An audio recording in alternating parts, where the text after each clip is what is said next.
Big or small, I want to talk about being a big leader. And the simple premise is this: at every single day, every single moment, every single issue, every single encounter, every single slap in the face, every single giant, every single trip up, every single mountain, every single valley, every leader has two decisions that is set before them, and that is, will you be big or small?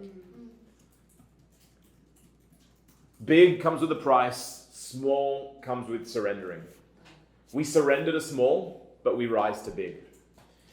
Number one, we surrender to small, but we rise to big. What does that mean? It means that small is the seemingly easier option. It's when we surrender, we just kind of go, man, I just can't, I'm just going to surrender to this, because big is a fight. And the question is, what are you going to fight for? I want to put that out there because I think a lot of people think that this leadership thing is just easy. Ord and I were sitting in our car and we were just chatting. We had actually a really great anniversary. I personally loved our anniversary. Sitting and talking with my wife and reflecting.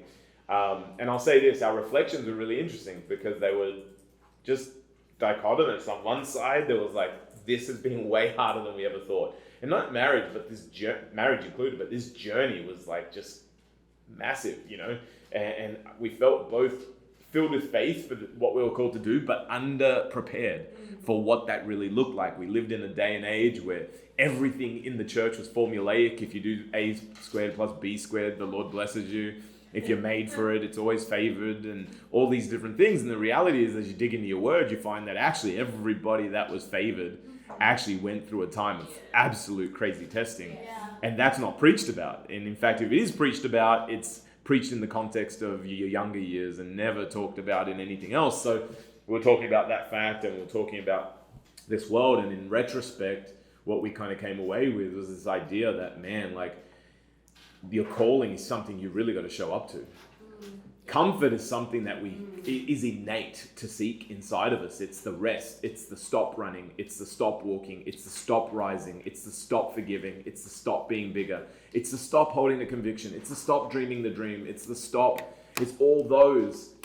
That's why I want to encourage you. If you see a big life for yourself, I love that. And get inspired by the vision of it. But please take romance out of the equation for a bit and get ready for gritty hard work. Yes. And what that means is the big life you feel called to, you're going to have to show up to, which means you're going to have to do the hard work of these things.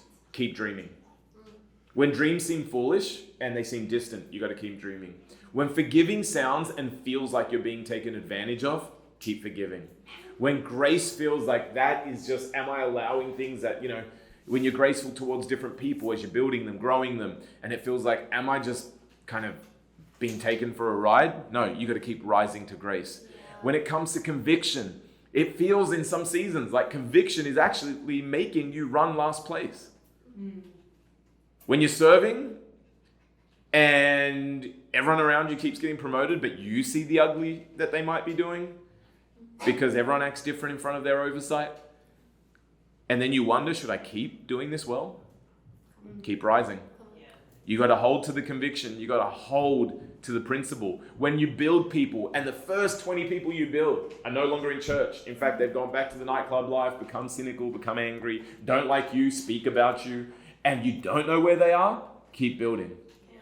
Rising and showing up to your calling is actually choosing to climb. And climbing and ascent always comes with a muscle group that you don't always want to use. Descent, you can allow the momentum of down to take you. But ascent always will rely on you utilizing the muscle groups that you need in order to keep climbing. I want to encourage you that if you're going to be a big leader, you've got to choose to climb. You've got to choose to be bigger. What does that look like as well? It means in every single season, you've got to ask yourself, what could I be growing in? Now, a descending mindset will wait for people to come tell you what you need to grow in. An ascending mindset will get before your leader and ask, hey, it's been a few months since you've given me any kind of a challenge. It's been months since you've told me that I've got to grow. It's been weeks before you've actually come at me with, man, there's an opportunity. I know there's things you're seeing. You got to tell me about them. I'll tell you what, no matter how confrontational your leader might be, they'll always welcome an open mind of feedback. And I'll ask you this. Let this just be something that sits within you. If you're not asking, might you be afraid of the answers?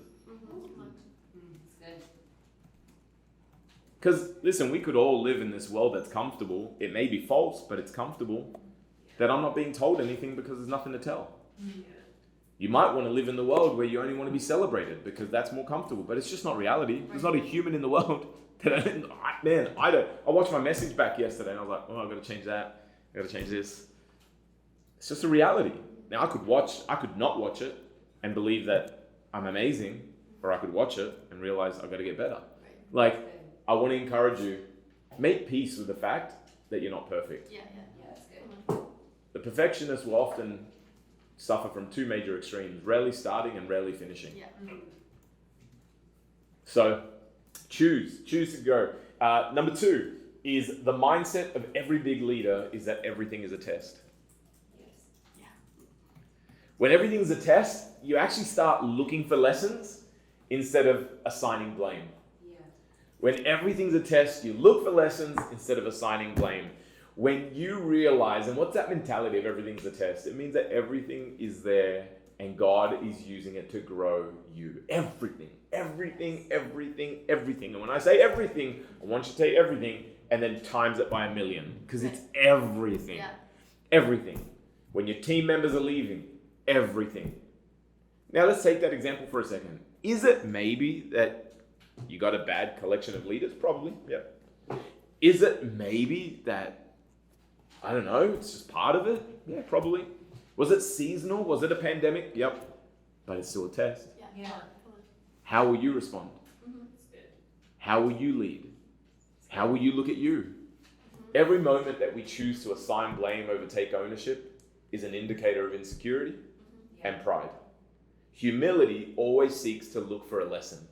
And I'll tell you, one thing that will guard us forever is that very fact. I pray for that for me. I pray that I'm constantly in that place. I pray that when I go away from meetings, I choose to look at me and go, all right, Chris, you're human, so you're angry. You feel pinned or you feel frustrated, but what do you need to learn? Make peace with that place.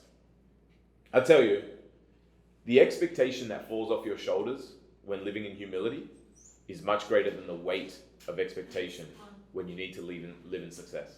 When you got to be the best leader, when you got to be the best preacher, when you got to have all the best ideas, when that's what you think the value you bring to a table is, I'll tell you, in a church environment, the greatest value you could bring to any table is teachability.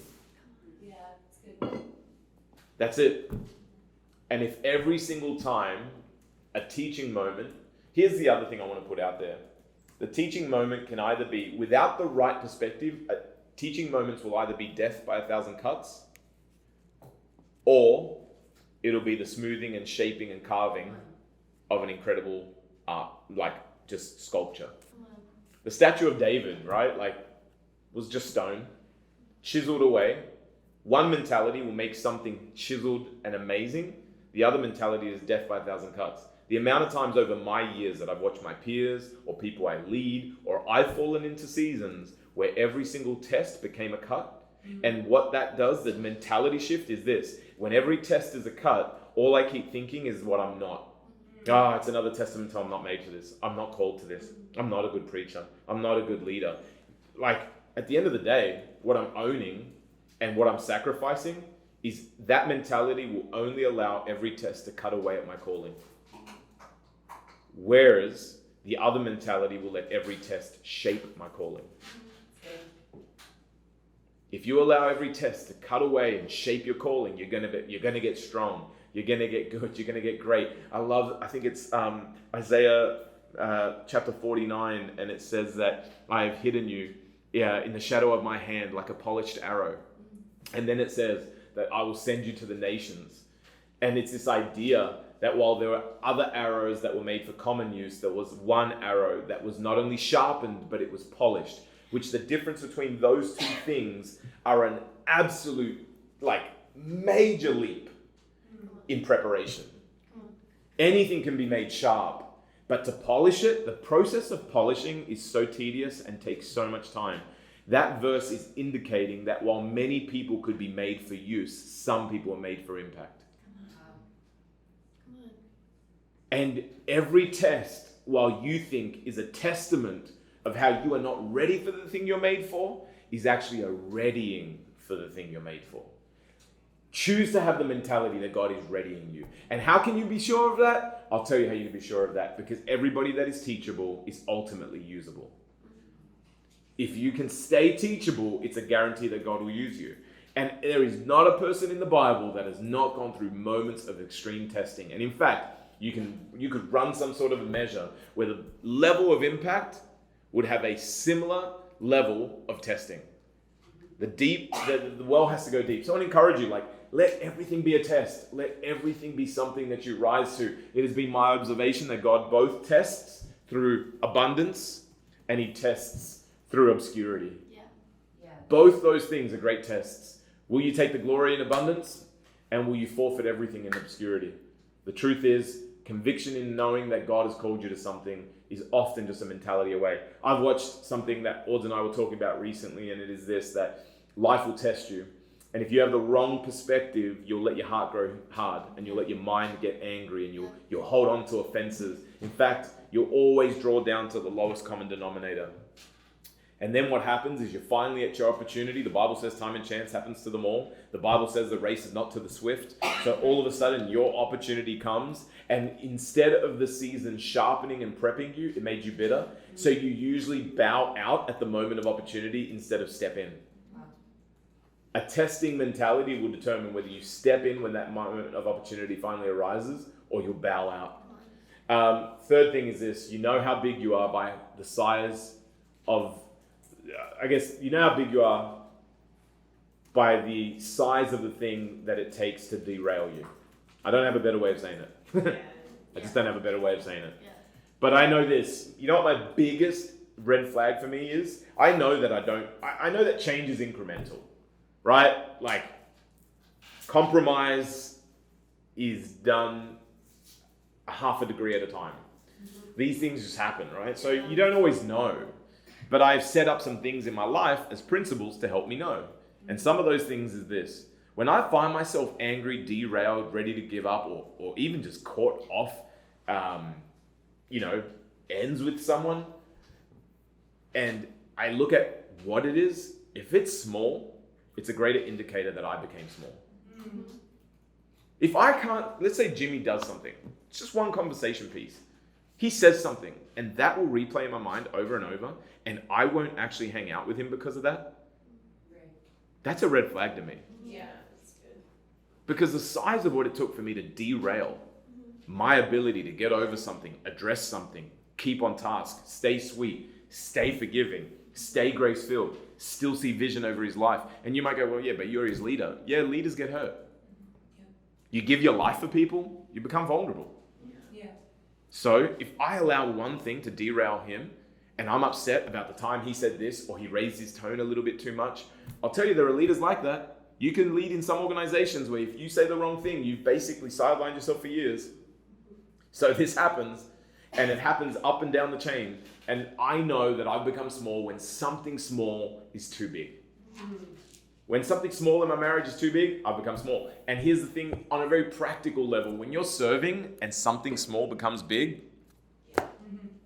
something as small as, let's talk from a congregant coming to you, church member comes, first time visitor, and they're like, hey, can I still get some coffee? And you're like, oh, I just packed it up. If something that small got that much of a reaction from you, and you couldn't see the bigger picture of serving someone into the kingdom, maybe you've become a bit small. If when you're in the middle of something, and this happens to all of us when we're overwhelmed and there's a lot going on, and this is a very easy, low-hanging example, you're so busy and someone says, can you move a chair? And you're like, move a chair! If something that small is starting to derail you, it's not just a sign of being overwhelmed. Now, we can live there or we can rise above it.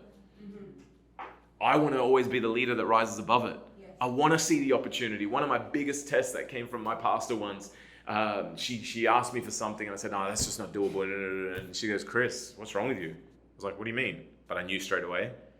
And the reality was, she's like, you've always been marked by your ability to find solution and always keep taking on more. And right now, it was the first time you gave me a whole bunch of reasons why something can't happen. And I had to go away, and the reality was I was stretched. And that's okay. I was stretched to my limit, and that's okay. Now, comfort and reasonability will tell me, yeah, you're at your limit. Or a growth mindset will say, I'm going to increase. Yes. I want to increase. I want to get to more. And I'm going to give you a personal practical on this, in case you think this is just ministry driven. Having 4 children stretched me in ways that I wasn't aware would stretch me. The people that have 4 children, or 5, Cadens, liars, say things like, oh, you got 3? There's no difference between 4. I'm like, nah, there is. There is. 3 is like you're barely keeping your head above water, and then someone threw you a baby. Like, you're like it's difficult. Or it was for us, at least. It was a challenge. And you know where it was a challenge? It wasn't in getting breakfast or getting them out the door. It was giving them each the attention that they needed in order to flourish and be great children and to grow up to be great humans and for me to be a great dad. I was like, I just don't even know. I've got 4 different personalities. I've got Rivi, who just is the life of the party and needs real deep conversation. She's like, she grabs as a little girl, she'd grab my face and be like, Daddy, like, you're not taught, you got to listen. And then I've got Kingston, who is like, just really strong and big, but very soft at the same time. So I've got to pay attention to. And then I've got Madden, who's a creator and loves, just such a feeler. And then I've got Cruz, that is wise, but loves quality time. And I'm like, I've got a church, I've got a wife, I'm trying to figure my own life out. I'm in the middle of massive seasons, and I just don't feel like I can actually give 4 kids everything they need. And the thing is that drew into my heart was, well, they are here because God called them here. Yeah. But they didn't ask to be brought into this world. I brought them in. And so how am I going to level up and be a bigger dad and figure this out? This concept will plague you everywhere. And the reason I wanted to preach this today is both out of a retrospective perspective. I want to give you what I have. I also just know that it's so romantic to dream a big life. And for those of us that maybe in different seasons haven't gone through a season of testing, when you first hit your first season of testing, the first inclination is something must be wrong. Right. And I want you to, for those of you that grew up in another season, whether you went through a tough season or you maybe grew up in the athletic arena where you're usually really pushed. But I remember my first times of being really pushed.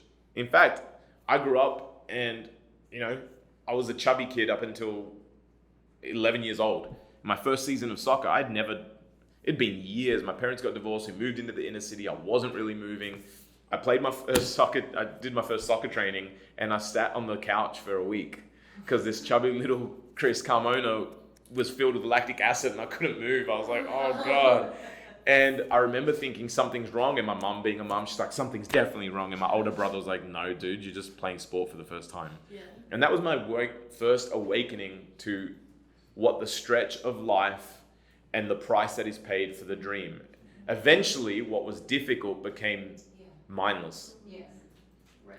And it's funny how that process was what stood between me and something I grew to love so much. I want to tell you that the big life that God has called you to, and the great marriage that God has called you to, and the great children that you want to raise, and the great ministry, you're not wrong. He's called you all those things. And I want to just affirm in you that whilst there is always more to grow in, and there's always a better culture to have, this is not by any means a way of excusing what we as a church have to grow into, but it's using the reality that is a constant no matter the environment. So therefore, the pain you feel in the stretch is not an indication that something is wrong. It's an indication of growth, and you have to learn and go through these seasons in order to not feel nervous when they hit. Because there comes a point where you know what it feels like to push your body to the point where you get dizzy, and you know what that is. And I'll finish it with this analogy. My older brother he just wanted to do Brazilian Jiu-Jitsu, and at a way older age, and he won't tap out. So he's broken his ribs, he's dislocated his shoulder. I'm like, just tap out. That's what you're meant to do. And he goes, yeah, I learned that the hard way. But the first few weeks, the instructor would take it easy on him and put him in a hold, and then he was allowed to tap out. And then one day the instructor wasn't tapping out, wasn't letting him like he'd tap out and he wasn't letting the grip go. And he goes, just calm down. I need you to feel what it feels like to almost black out so that when it happens, you know what to expect. And because my brother wanted to take this to actually finally compete. And so I'll never forget that, because I thought, wow, that is so important. We have to know what the stretch feels like so that when it's there, we don't get scared. This is not abdicating the need for healthy, better, good, all the rest of it. I'm just telling you that even in the best of environments, you will be stretched. And I want you to know that the dream you're dreaming is from God, and it's good and it's great and it has merit. But if that dream only exists in an environment and an atmosphere of romance, then you will suffer what most marriages suffer. Most people in their first, second years of marriage get so caught up in the fact that it doesn't look like their Hollywood dream that they had, that they end up thinking there's something wrong with their marriage. When the reality is, things worth keeping are things you have to work towards. I hope you work towards being a big leader. Stay big. Don't get small. And lastly, I'll say, actually, I got one more that just dropped in my spirit. I don't know if I got time for it. 2 minutes. It's this. Guard the company you keep, and keep your company at whatever cost if it's good. So get around good people and open up. Have your bad days in front of people that will tell you both the good, bad, and the ugly. Don't have your bad days in people that are just going to agree with you. Be careful. You know, the Bible talks about not throwing your pearls before swine. It talks about good character will be corrupted by bad company. And I've always chose to differentiate and delineate between the people in my life that are big and the people that are small. I don't want to be the biggest fish in the tank. I don't want to be the biggest fish in the pond. I need people that I can trust are going to challenge me. I want people around me that I feel like I might be the smallest friend in the group. You know, that's a good place to be. And I keep company that way. In fact, the reason I hold on to some relationships are for that simple reason. I love that when I speak or complain in front of some of my friends, they are good enough to go, hey, that's valid. And it gives me peace, because I'm like, if big people think this is valid, I'm not only. But the second thing is that most of the time they'll tell me, Chris, come on, man, you gotta get bigger, or hey, come on, like you've gotten negative. And that has saved me. You still have a pastor because of those relationships. And I just want to encourage you, know the people you hang with and know the people that you run with. The people you hang with are not always the people you run with. And sometimes the people you hang with, you got to be careful how you hang. Because they can be the people you get hung up by. And so, honestly, friends will determine trajectory. And I want to have people, and I've got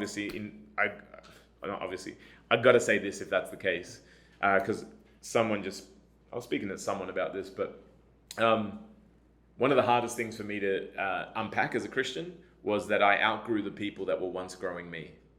Not my leaders. I was blessed enough to have good leaders that I always felt challenged by. Even when I thought I surpassed my first grow group leader, he always had a way of just checking me, and I love it. And if I still spoke to him today, he'd probably be the same way. You know, he's a doctor, not in ministry, but he's just solid Christian. But some of my friends that were once those people went through their own seasons, and they still remain friends. Our friendship was a bond much deeper than anything that. But I knew that for this season we were a bit distanced, and I needed to attach to friends that were always going to build the best in me. And the reason I chose that is not just because I have a voracious appetite for my dream. I have a voracious appetite to hear, well done, good and faithful servant. And I have a voracious appetite that my growth is not just about me. It's about Cruz, Audrey, Madden, Kingston, River. It's about the exec at this table. It's about People Church. It's about believers. It's about much more than me living a dream. And so I want to encourage you, get around good company, differentiate and delineate whether someone's good to hang with or someone's good to run with.